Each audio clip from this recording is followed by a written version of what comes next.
When Maya raised her hand in that desperate signal on the rain-slicked street, she had no idea she was flagging down the most dangerous street racer in the city, or that he would become the only person who could save her. The moment Dominic Dom Castellano saw her standing under that broken streetlight, soaked and terrified, something in his carefully constructed world shifted. He should have kept driving. He had a race in 20 minutes, $50,000 on the line, and a crew waiting for him at the warehouse. But her eyes, wide, desperate, tracking the headlights behind her, stopped him cold. He pulled the Charger to the curb, engine rumbling like a caged animal. That was 3 weeks ago. Now, as Maya sat in the passenger seat of that same car, racing through the industrial district at 90 miles per hour with police sirens wailing behind them, she understood exactly how far she'd fallen from the woman she used to be. But let's go back to the beginning. Back to when Maya Chen was still a crime reporter for the Chicago Tribune, chasing a story about underground street racing that she thought would make her career. Back to when she believed in clear lines between right and wrong, legal and illegal, safety and danger. 3 weeks earlier. The South Side at midnight wasn't where Maya wanted to be, but her editor had been clear. Get me something real on these street racers or stop wasting my time. 6 months of research, interviews with cops, mechanics, and former racers had given her facts but no story, no heart. She needed to see it for herself. The races, the money, the culture that operated in the shadows of the city she thought she knew. She dressed down, jeans, sneakers, a gray hoodie, and parked her sensible Honda Civic 3 blocks from where her source said the race would go down. The street was industrial, lined with abandoned warehouses and auto shops with steel shutters pulled tight. The kind of place where screams wouldn't carry and cameras didn't work. That should have been her first warning. She'd walked 2 blocks, recording voice notes on her phone, when she heard the footsteps behind her. Not the casual stride of someone heading home, the deliberate pace of someone following. Maya picked up her speed, heart hammering. She'd taken self-defense classes. She had pepper spray in her pocket. But when she glanced back and saw 3 men emerge from between buildings, spreading out to cut off her escape routes, all that training evaporated into pure primal fear. She ran. They were faster. One of them caught her arm, spinning her around. She saw a flash of gang tattoos, smelled alcohol and violence. "Nice phone," he said, ripping it from her hand. "What else you got?" Maya's mind raced through options, survival calculations. Scream. No one would hear. Fight. She'd lose. Run. They'd catch her. Then she heard it. The deep, throaty rumble of a muscle car engine getting closer. Headlights swept around the corner, illuminating the scene like a spotlight. The men froze, squinting into the brightness. Maya seized the moment, twisting free and stumbling toward the light, raising her hand in the universal gesture of distress. The car, a black Dodge Charger with subtle red racing stripes, slowed but didn't stop. She could see the driver through the windshield, male, 30s, dark hair, watching her with an expression she couldn't read. "Please," she mouthed, still backing away from her attackers. For a terrible moment, she thought he'd leave her there. Then the Charger's engine revved once, loud and threatening, and the passenger door swung open. "Get in." She didn't hesitate. Maya dove into the car, pulling the door shut as the driver accelerated smoothly away. Through the side mirror, she watched her attackers fade into the darkness, one of them throwing something that bounced harmlessly off the street. Her hands shook as she fastened the seatbelt. "Thank you. God, thank you. I thought... What the hell are you doing on Archer Street at midnight?" His voice was rough, edged with something between anger and concern. Maya turned to look at her rescuer properly for the first time. He was striking, sharp jaw, dark eyes that flicked between her and the road, tattoos visible on his neck and hands where they gripped the steering wheel. He wore a black leather jacket with a patch on the shoulder she couldn't quite make out. Everything about him radiated controlled danger. I'm a reporter. I was a reporter." He laughed, but there was no humor in it. "You came to Archer Street alone to report on what exactly?" Maya's journalistic instincts kicked in despite her fear. "The racing scene. The underground races. I'm writing a story." Jesus Christ. He cut the wheel hard, turning down a side street. You're lucky those guys just wanted your phone. You know what happens to reporters who stick their noses where they don't belong. I can handle myself. He glanced at her, eyebrow raised. Yeah, I could tell. That distress signal was very handled. If you love forbidden love stories where danger meets desire, subscribe and don't miss the next ride. Heat flushed Maya's cheeks. I appreciate the rescue, but you don't have to be an asshole about it. Something shifted in his expression, not quite a smile, but close. Fair enough, I'm Dom. Maya.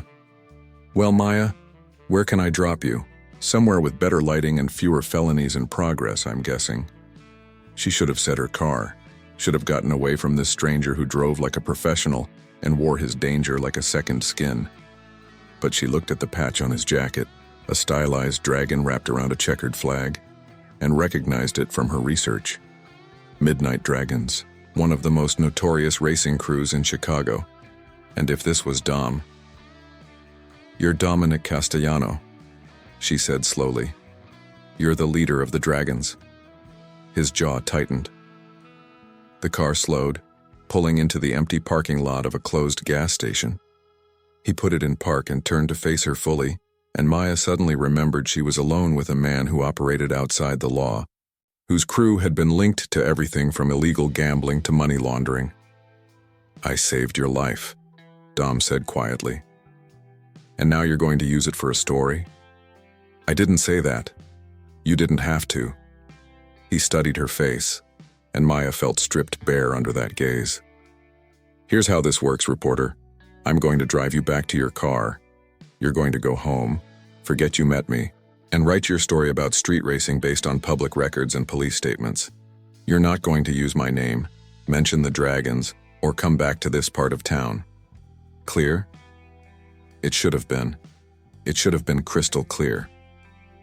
But Maya looked at Dominic Castellano, at the scar bisecting his left eyebrow, the tattoos that disappeared under his collar, the way his hands rested on the wheel like he was born holding it, and felt her carefully planned life shift off its axis.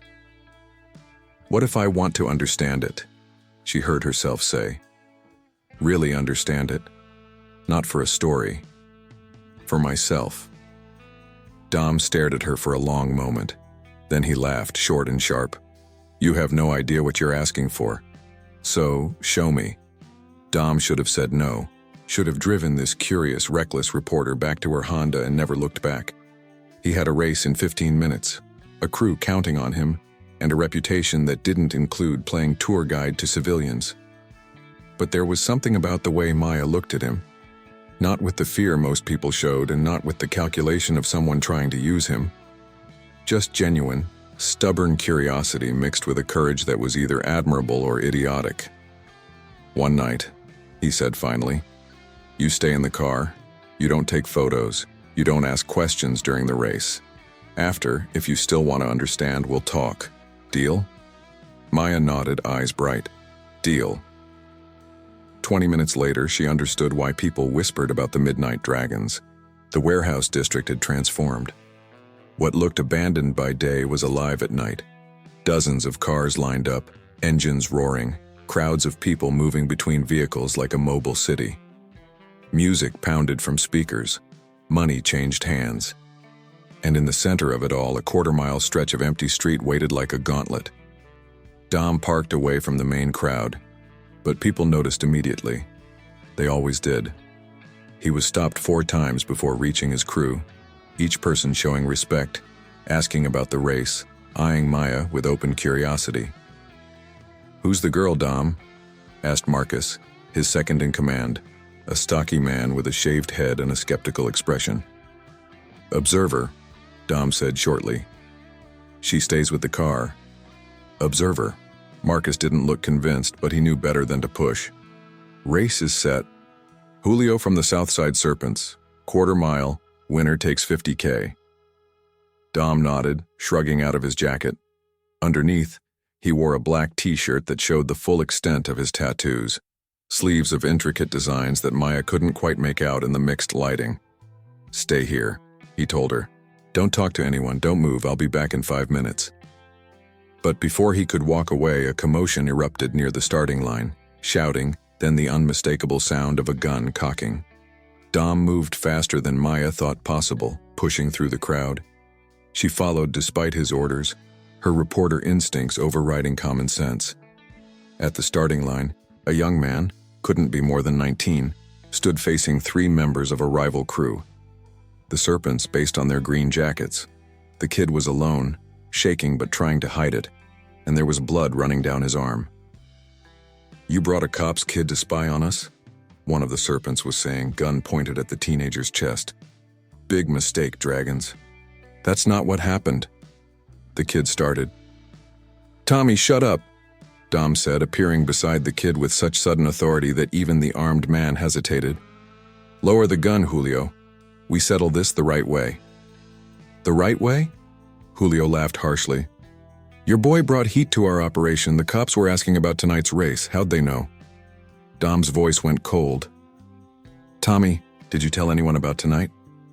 Just my girlfriend. She's cool, I swear she wouldn't." "Her brother's a cop," someone in the crowd called out. "Word is he was asking questions at the garage this morning." The mood shifted dangerously. Maya felt it like a physical pressure, violence waiting to happen, held back by the thinnest thread. Dom stepped between Julio and Tommy. "My crew. My responsibility." Tommy made a mistake. "He's out. Not just tonight permanently, but you're not shooting anyone in front of 50 witnesses. Your boy, your problem," Julio countered. "But the Serpents want compensation. That race? It's for 100K now, not 50. And if you lose, the Dragons stay out of the South Side for 6 months. Maya watched Dom's jaw clench. $100,000. 6 months of lost territory. All because a kid wanted to impress his girlfriend. "Done," Dom said. "Get Tommy out of here. We race in 5. The crowd dispersed, buzzing with renewed energy. Tommy tried to apologize, but Dom cut him off with a look. "Marcus, take him home. Make sure he understands what permanently means." Then Dom was walking back toward the Charger, and Maya had to jog to keep up. "You just bet $100,000, she said breathlessly. "Do you even have that?" "Nope." Dom opened the driver's door. "But I'm not losing." "How can you be sure?"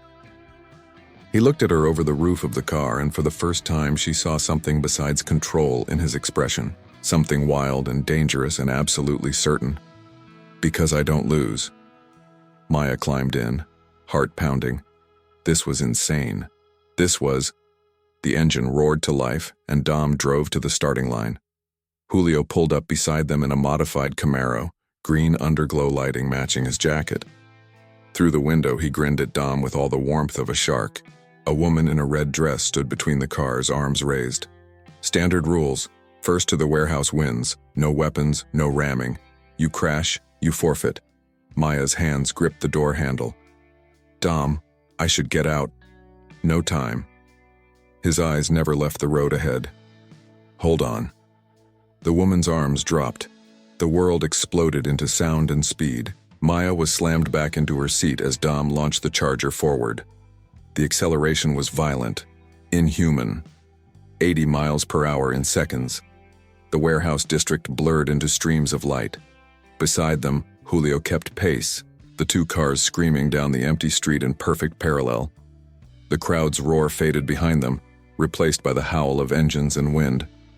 "He's got more horsepower," Dom said, voice eerily calm despite doing 110. "But I've got better reflexes." The street bent ahead, not much but enough. Julio took the outside, trying to use his speed to overtake. Dom waited, patient as a predator, then cut inside at the last possible second. They were so close Maya could see the fury on Julio's face. Then Dom did something that stopped her heart. He downshifted, the engine screaming, and accelerated into a gap that shouldn't exist.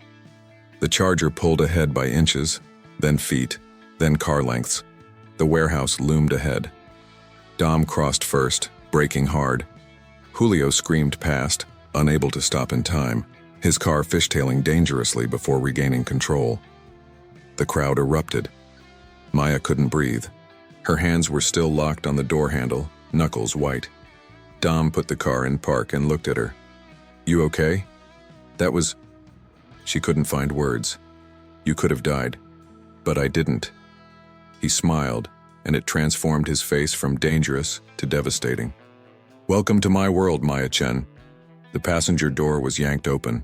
Marcus stood there, grinning. Beautiful, boss. Julio's crew is paying up now. You... He noticed Maya's expression. She gonna puke? She's fine, Dom said, though he was watching her with concern now. Give us a minute. Marcus left. The crowd celebrated around them, but inside the Charger it was suddenly quiet. I need to get you out of here, Dom said. This isn't... Police sirens cut through the night. Shit. Dom's expression hardened. Raiders. Everyone scatter. What happened next was chaos. Cars peeling out in every direction, people running, and Dom, slamming the Charger into gear and accelerating into the madness, one hand on the wheel, and the other reaching across to brace Maya as he drove like the street racer he was. Fast, fearless, and completely in his element, Dom lost the cops in the maze of industrial streets, his knowledge of every alley and shortcut putting distance between them and the sirens. When he finally pulled into an abandoned lot behind a shuttered mechanic shop, his heart was still racing with adrenaline. Though he'd never admit how much of it was from the chase and how much was from the way Maya had grabbed his arm during that last turn, trusting him completely despite having every reason not to. We wait here 20 minutes, he said, killing the engine. Let the heat disperse. Maya nodded, her face pale in the moonlight filtering through the windshield. She hadn't said a word since the police arrived, and Dom felt an unfamiliar twist of guilt. He shouldn't have let her stay for the race, shouldn't have taken her into danger. Hey, he said quietly. You still breathing over there? She turned to him, and to his surprise she laughed, shaky but genuine. That was the most terrified I've ever been in my entire life. Yeah, I'm sorry about that.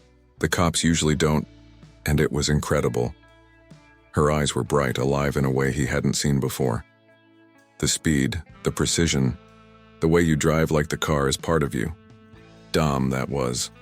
I've never felt anything like that. Something in his chest tightened.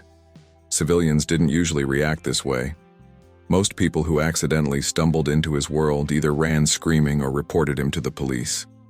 They didn't look at him like he'd just shown them something beautiful instead of something illegal and dangerous. You're a strange woman, Maya Chen, he said. I'm starting to realize that.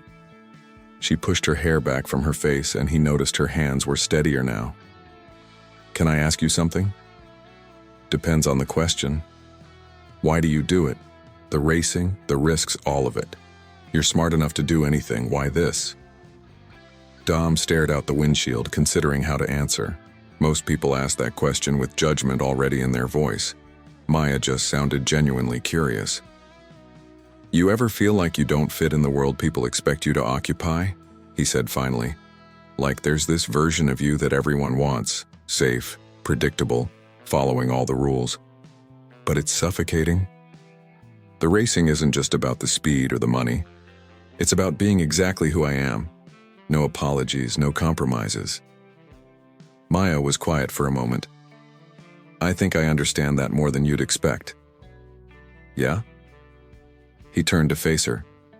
You seem pretty comfortable in the straight world. Crime reporter, following the rules. Probably never got a parking ticket. 3 parking tickets, actually. She smiled. But you're right, mostly. I followed every rule. Got the right degree, the respectable job.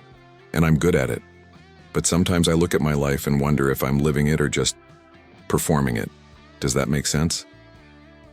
It made more sense than she knew. Dom found himself studying her face, the intelligence in her dark eyes, the determined set of her jaw, the vulnerability she was brave enough to show him. She was dangerous in a completely different way than the street racers and criminals he dealt with daily. You should go back to that world, he said, meaning it, even as something in him rebelled against the words. Tonight was exciting, but this isn't a game. People get hurt. People go to prison. What you saw tonight, the guns, the police, the stakes, that's every week for us. What if I don't want to go back? Maya. I'm not saying I want to join your crew or start racing. She shifted to face him fully, and the moonlight caught the determination in her expression. But I'm tired of watching life from the outside, always observing, never participating.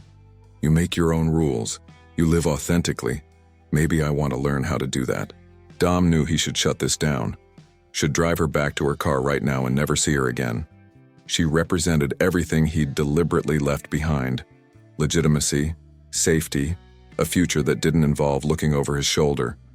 But he was already imagining showing her more of his world. Already thinking about how her eyes had lit up during the race. How she'd grabbed his arm and held on instead of screaming.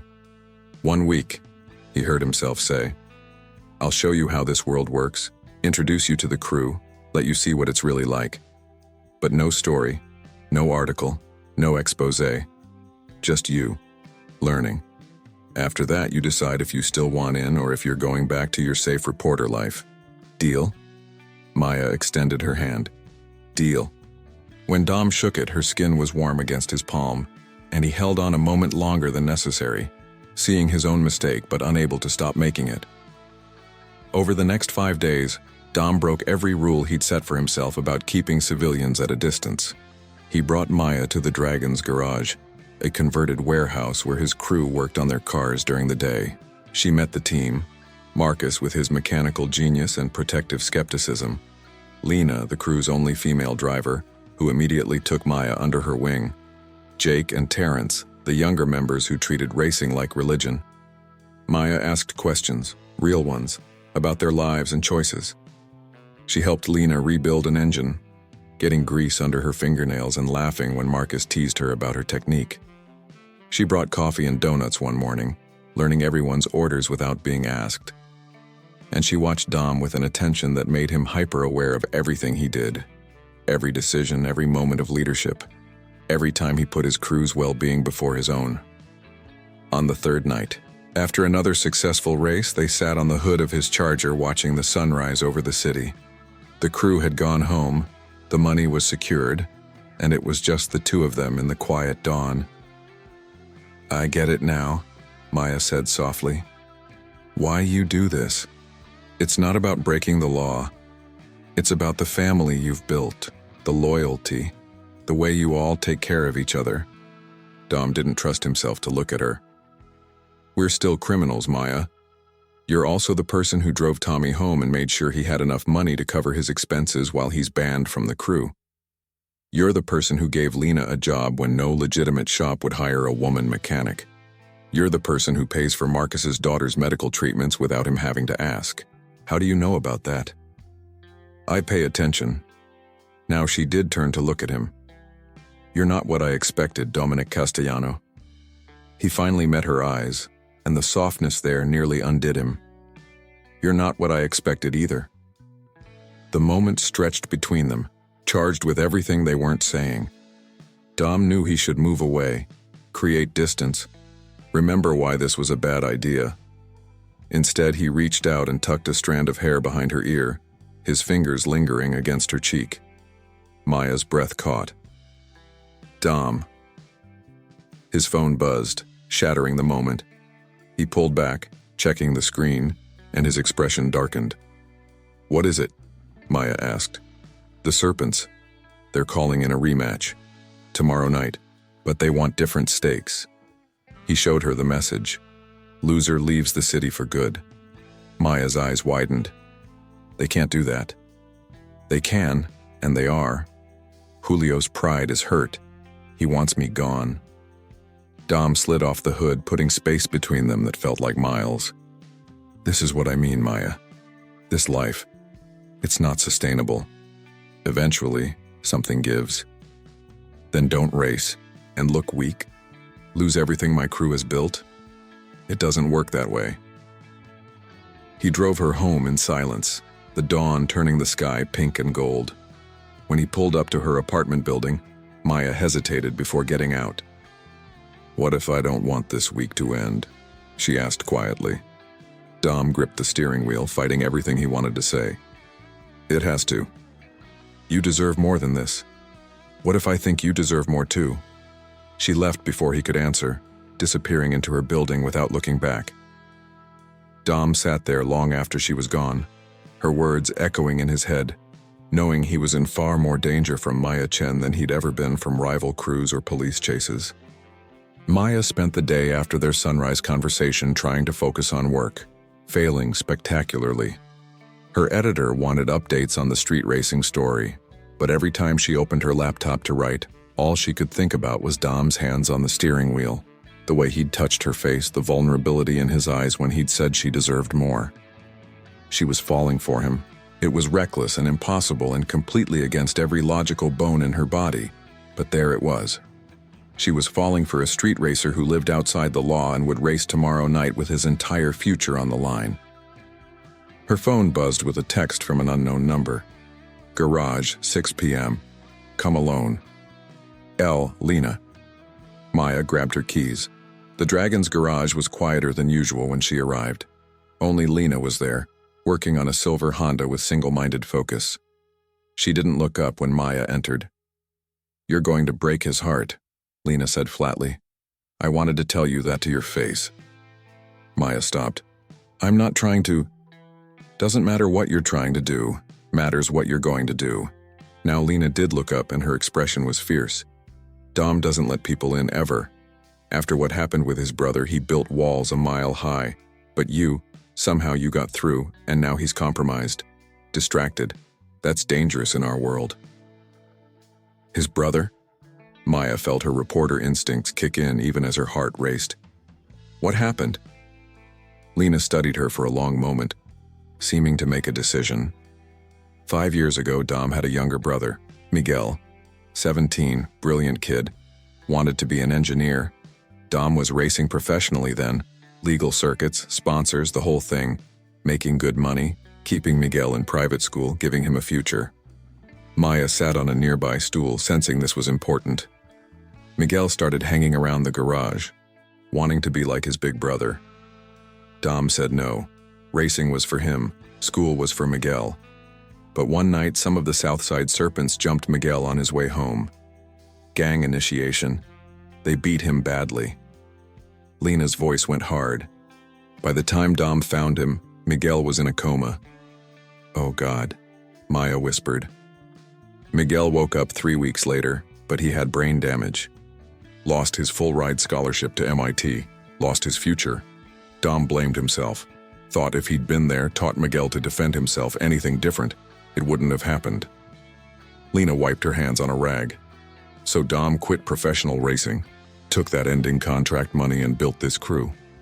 Not for racing, for protection. The Dragons weren't about speed anymore. They were about making sure nobody in this neighborhood ever felt helpless again. The pieces clicked into place. The way Dom protected Tommy despite the kid's mistake, how the crew operated like a family, the fierce loyalty everyone showed him. "Where's Miguel now?" Maya asked. "Living upstate with their aunt. Dom sends money every month, visits when he can. Miguel's doing okay, working at a bookstore, happy in his own way. But Dom never forgave himself." "Why are you telling me this?" Lena's gaze was direct, challenging. "Because you need to understand what it costs him to care about someone.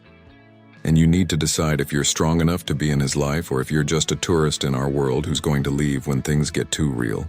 Maya opened her mouth to respond, but her phone rang. Her editor. "I have to take this," she said apologetically. "Take it." Lena went back to her engine. "Then decide what you're really doing here." Maya stepped outside. "Hello." "Chen, where's my story?" Her editor, Rachel, sounded impatient. "You've been chasing street racers for 2 months. I need copy by Monday or I'm reassigning this." "I'm close to something big," Maya said, hating how automatic the lie came. "There's a major race tomorrow night, high stakes. If I can... I don't want a play-by-play of a race. I want the human story. Who are these people? Why do they risk everything? Get me that angle or get me something else." After Rachel hung up, Maya stood in the fading sunlight, Lena's words and her editor's expectations warring in her head. She'd come into this world as a reporter, looking for a story. Somewhere along the way, she'd stopped observing and started participating. And she'd lied to her editor for the first time in her career. Her phone buzzed again. Dom. Need to talk. Usual spot. Their usual spot had become the abandoned lot where they'd hidden from the cops. Maya drove there with her stomach in knots. Dom was already waiting, leaning against the Charger. In the golden hour light, he looked like something out of a film, dangerous and beautiful and completely out of reach. "Lena told you," he said when Maya got out of her car. "Not a question." "About Miguel?" "Yes, and now you're here out of pity." "I'm here because I care about you," Maya said, surprised by how easily the words came. "And because I'm terrified you're going to race tomorrow and something's going to happen." Dom pushed off the car, closing the distance between them. "Maya, there's something you need to know about tomorrow's race." "What?" "It's a setup. Julio doesn't just want to win. He wants to destroy the Dragons completely. He's bringing in a professional driver from Detroit. Former NASCAR got banned for aggression. The race isn't about double or nothing anymore. It's about ending us." Maya felt cold despite the warm evening. "Then don't race. There has to be another way." "There isn't. If I refuse, the Serpents will see it as weakness. They'll move in on our territory, target my crew one by one. We'll have to leave the city anyway, just without our dignity." His jaw was tight. "I have to race and I have to win. What if you don't? Then everyone I care about loses their home." He looked at her steadily. "Including you." "Me? Dom, I'm not part of—" "You came to the races. You've been at the garage. Julio's people have seen us together." His voice was rough. "You think they'll leave you alone if they take down the Dragons? You're leverage, Maya. You're a target. That's what happens when you get close to people like me."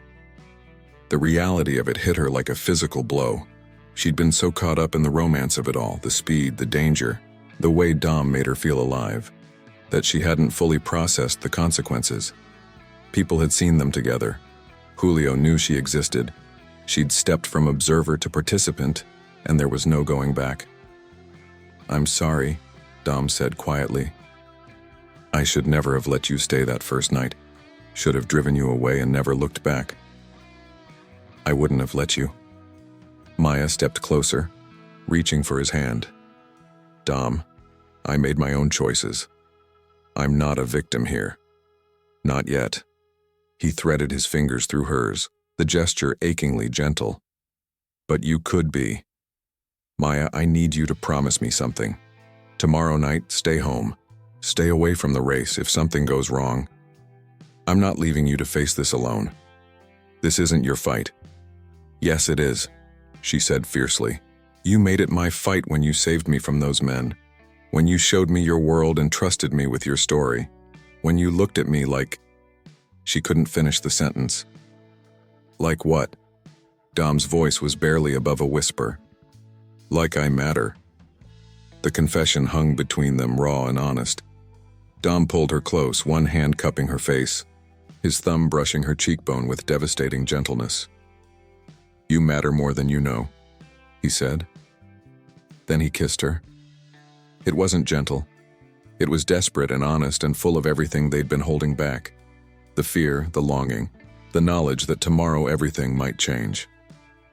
Maya kissed him back with equal intensity, her hands fisting in his shirt, pulling him closer. When they finally broke apart, both breathing hard, Dom rested his forehead against hers. "Stay home tomorrow," he whispered. "Please." Maya pulled back just enough to meet his eyes. "No." The night of the race, Maya broke every promise she'd ever made to herself about staying objective, staying safe, staying in her lane. She drove to the warehouse district despite Dom's explicit instructions, despite knowing that Julio's crew would be looking for any weakness to exploit, despite the very real possibility that her presence could distract Dom when he needed complete focus. She went because the alternative, sitting home wondering if he was alive or dead, was unbearable. The crowd was bigger than usual, word having spread about the high-stakes showdown between the Dragons and the Serpents. Maya parked far from the main gathering and approached on foot, staying in the shadows. She spotted Dom immediately.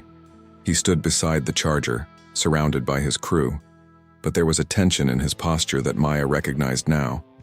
He was scared, though he'd never admit it. Not of losing the race, of losing his family.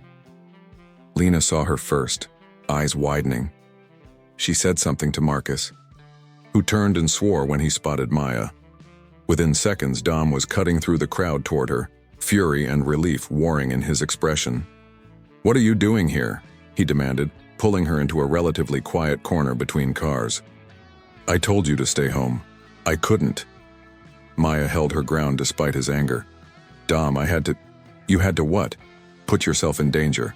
Give Julio's people another way to get to me?" His voice was harsh, but she could hear the fear underneath. "Maya, if something happens to you because of me, nothing's going to happen to me.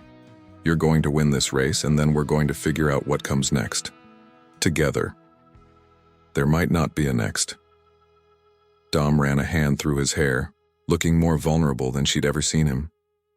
"That driver they brought in, his name is Carson Wade. He's killed people, Maya. He was banned from NASCAR after he deliberately crashed a rival, put the guy in a wheelchair, and Julio brought him here specifically to take me out." Maya felt her blood run cold. "Then don't race him. It's not worth your life. It's worth my crew's lives. It's worth this community that depends on us for protection." He cupped her face in both hands. "It's worth your life, because if I don't do this, Julio will come after everyone I care about. That includes you now, whether I wanted it to or not. Dom, I need you to promise me something." His eyes were intense, desperate. "If I don't win tonight, if something happens, you run. You leave Chicago, go back to wherever you came from, forget you ever met me. Can you promise me that?" "No." Maya's voice broke. "I won't promise that. Maya, I won't." She grabbed his jacket, holding on. "Because you're going to win. You have to." Before Dom could respond, Marcus appeared. "It's time, boss. They're calling the race."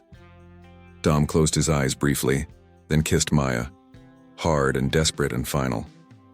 When he pulled away, he looked at her like he was memorizing her face. "Stay with Lena," he said. "Don't leave her side. Promise me that at least." "I promise." He walked away, and Maya's heart went with him. Lena materialized beside her, taking her arm. "Come on, we watch from here." The starting line was chaos. 2 cars, 2 crews, and a crowd hungry for drama. Carson Wade's vehicle was a monster, a modified Mustang with a supercharger that made Dom's Charger look tame by comparison. Wade himself was exactly what Maya feared. 30s, dead eyes, smile of someone who enjoyed hurting people. She watched Dom shake Wade's hand, the false civility of ritual before violence. The starter, a neutral party from another crew, laid out the rules. Same course as before, warehouse district loop, first to finish wins. No weapons, no deliberate ramming. Maya noticed Wade smile at that last rule. "He's going to ram him anyway," she said to Lena. "He's going to try to run Dom off the road." "I know." Lena's voice was grim. "Dom knows too. That's why he's scared." The starter raised her arms. The crowd fell silent. Even the wind seemed to hold its breath. The arms dropped. The cars launched forward with twin roars of fury and horsepower. Within seconds, they were hitting 80, 90, 100 miles per hour. The crowd roared, but Maya couldn't hear anything except her own heartbeat and the scream of engines. Wade pulled ahead immediately. His car was faster, no question. But Dom stayed close, drafting, conserving his engine for the turns where skill mattered more than power. The first turn came up fast. Wade took it wide, aggressive. Dom cut inside, almost pulling even. That's when Wade swerved. Maya screamed, but sound was useless. Wade's Mustang slammed into the Charger's side, metal shrieking, sparks flying. Dom's car fishtailed violently, but he controlled it, somehow keeping all 4 wheels on the pavement. "He's okay," Lena breathed. "He's okay." But Wade wasn't done. He dropped back, then accelerated hard, clearly planning to ram Dom from behind into the next turn, a move that would send the Charger into a wall at over 100 miles per hour. Dom saw it coming. At the last second, he braked hard, letting Wade overshoot. Then he accelerated into the turn, taking the inside line while Wade fought to control his heavier car on the outside. They were side by side now, close enough to touch. Maya could see Dom's face. Concentration absolute, no fear, just focus. The warehouse appeared ahead. Wade tried one more desperate swerve, but Dom was ready. He tapped his brakes, let Wade commit, then punched the accelerator. The Charger surged forward. Dom crossed the finish line half a car length ahead. The crowd erupted. Maya couldn't breathe, couldn't think, could only watch as Dom brought the car to a stop and sat there for a moment, head bowed, hands still gripping the wheel. Then Julio's crew surrounded Wade's car and everything went wrong. Wade got out screaming, claiming Dom had cheated, demanding a rematch. His crew backed him up, voices rising. The Serpent started pushing forward, and the Dragons pushed back. The neutral space between them shrunk to nothing. Someone threw a punch. The crowd scattered as the fight erupted. Not just the two crews, but everyone choosing sides, old grudges surfacing in the chaos. Maya lost sight of Dom in the melee. "Stay here," Lena yelled. But Maya was already running toward the fight. She saw Marcus go down, blood on his face. Saw Terrence defending him with a tire iron. Saw Julio pull a gun, and saw Dom tackle him before he could fire. They went down together, fighting for the weapon. Maya's scream was lost in the chaos. Then the gun went off, the sound cutting through everything else like a knife. Everyone froze. Dom stood slowly, blood spreading across his side, but he was holding the gun now. Julio scrambled backward, hands up. "It's over," Dom said, his voice carrying despite the wound. "I won the race. The stakes are settled. The Serpents leave Dragon's territory, that was the deal." Julio looked around at the frozen crowd, at his own crew's uncertain faces, at the blood on Dom's shirt. Then he nodded once and backed away. "It's over," he agreed. "For now." The Serpents left. The crowd dispersed, and Dom finally let Marcus and Lena catch him before he fell. Maya ran to him, her hands shaking as she pressed against the wound. "We need an ambulance. No hospitals." Dom's voice was weak but firm. "Can't. Police questions." "Then what?" Maya felt tears on her face. "Dom, you're bleeding." "Take him to Doc Rivera," Lena said, already pulling out her phone. "He'll patch him up. No questions." They got Dom into Marcus's van, Maya climbing in beside him, keeping pressure on the wound while Lena drove like the street racer she was. Dom's head was in Maya's lap, his eyes fluttering. "Told you. To stay home," he mumbled. "Shut up." Maya's tears fell on his face. "Just shut up and stay awake." "Maya." His hand found hers, weak but determined. "You need to leave. This is what my life is. Violence, danger, you deserve—" I said shut up. His eyes closed. Maya felt her world end. Doc Rivera worked out of a basement clinic in a neighborhood where nobody asked questions. Maya sat in the waiting room with the Dragons, all of them silent, processing the night's events while a man with no medical license operated on their leader. Lena paced. Marcus held ice to his swollen jaw. Terrence and Jake sat on the floor, exhausted. "He's going to be okay," Lena said finally, though it sounded like she was trying to convince herself.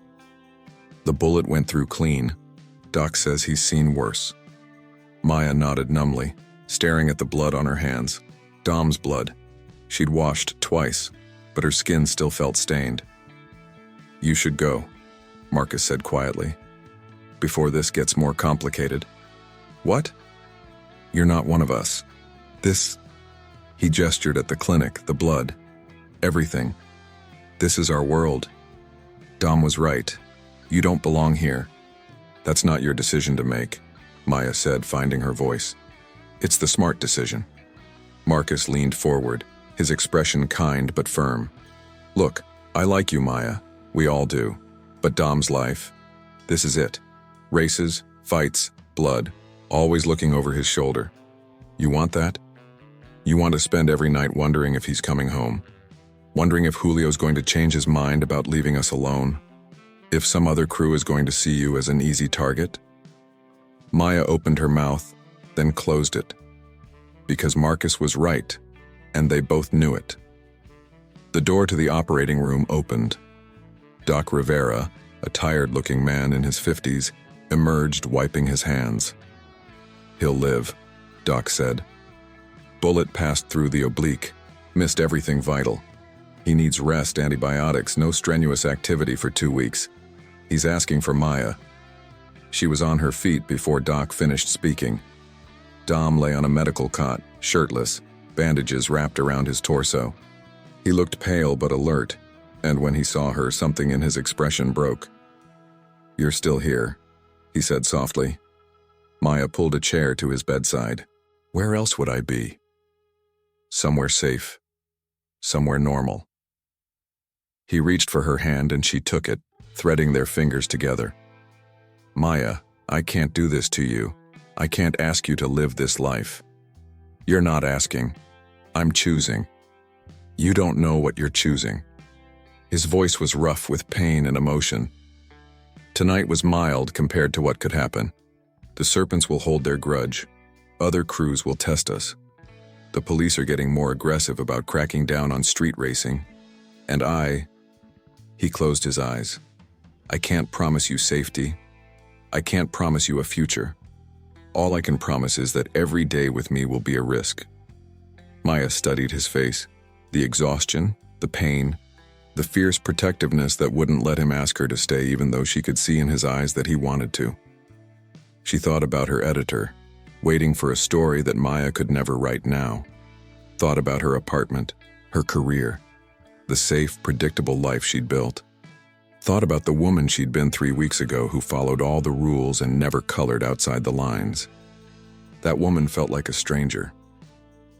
3 weeks ago, Maya said slowly, I made a distress signal to a driver I didn't know. A man who should have kept going but stopped anyway, who brought me into his world and showed me what it means to live authentically, even when it's dangerous, even when it costs something. Maya, I'm not finished. She squeezed his hand. You asked me earlier why I came tonight despite your orders. It wasn't just because I was worried, though I was. It was because I realized something. All my life I've been reporting on other people's stories, watching from the outside, keeping myself safe from any real risk. But you live your story every day. You risk everything for the people you love, and being around you taught me that I don't want to watch anymore. I want to live. Dom's eyes were bright with unshed tears. That's beautiful. But it doesn't change reality. Then let's change reality. Maya leaned closer. You said you can't promise me safety or a future. Okay, I'm not asking for promises, I'm asking for a chance. Let me choose this, Dom. Let me choose you, knowing exactly what it means. You'll get hurt, he whispered. Probably. She smiled despite the tears on her face. But I'd rather be hurt living authentically than safe living someone else's version of my life. Your job? I'll figure it out. Maybe I can't write about street racing anymore, but I'm a good reporter. I'll find other stories. She brushed his hair back from his forehead. Dom, I'm not asking you to change for me. I'm asking you to let me stand beside you as you are. For a long moment, Dom just looked at her, and Maya saw the war happening in his eyes. Everything he wanted versus everything he thought she deserved. Then he pulled her down and kissed her, gentle despite everything, like she was precious, like she was chosen, like she was his. I don't deserve you, he said against her lips. Good thing that's not up to you. If this story touched your heart, subscribe and stay for the next forbidden ride. Epilogue. 6 months later, Maya pulled into the Dragon's garage at sunset, parking her new used Honda beside Dom's Charger. Through the open bay doors, she could hear music and laughter, the crew working on their cars, the normal soundtrack of her life now. She'd quit the Tribune 3 months ago. The decision had been surprisingly easy once she accepted that she couldn't write about the world she'd become part of. Now she freelanced, covering stories the mainstream media missed, immigrant communities, small businesses, the human side of Chicago that had nothing to do with street racing. It paid less, but she'd never been happier. There she is, Lena called out, emerging from under a Civic. How'd the interview go? Good, I think. Small restaurant owner on the south side. Amazing story about surviving gentrification. Maya grabbed her laptop bag. Where's Dom? Office, on the phone with Miguel. Lena grinned. Fair warning, his brother's coming to visit next month, and Dom's already in planning mode. Maya climbed the stairs to the small office overlooking the garage floor. Through the window, she could see Dom pacing while he talked, animated and happy. The wound from the race had healed without complications, leaving just another scar to add to his collection. He saw her and his whole face lit up. Hey, I gotta go. Yeah, she just got here. Love you too. He hung up and pulled Maya into his arms. How's my favorite investigative journalist? Tired, inspired, ready for dinner. She kissed him. How's Miguel? Great. Excited about the visit. He wants to meet you properly. Dom's arms tightened around her. Fair warning, he's going to grill you about why you're dating his criminal brother. I'll tell him the truth. Maya leaned back to look at Dom's face, memorizing this moment like she did every day now. The happiness, the peace, the life they'd chosen together. I'll tell him that his brother saved my life, and then I returned the favor. I think it's more like you saved me, Dom said softly. Then we're even. He kissed her again, deeper this time, and Maya felt the same thrill she'd felt that first night. The sense of being exactly where she belonged, living her own story instead of reporting someone else's. Below them, the crew worked on their cars. Outside, the city hummed with life. Tomorrow might bring new challenges. The Serpents hadn't forgotten. Other crews were always testing boundaries, and the police were cracking down harder on street racing every month. But tonight, Maya was home. Not in an apartment or a safe suburban house, but here, in a garage full of people who'd become her family, in the arms of a man who'd shown her what it meant to live without apologies. She'd made a distress signal to a driver on a dark street 3 weeks ago. He'd done something no one expected. He'd stopped. And in stopping, he'd given her permission to start living. They'd both been saved that night, though neither of them knew it at the time. Two people from different worlds, finding each other in the chaos and choosing every single day to keep choosing each other. Some love stories were safe and predictable. Theirs was dangerous and real and absolutely worth every risk. And Maya Chen, former crime reporter who'd always played by the rules, wouldn't have it any other way.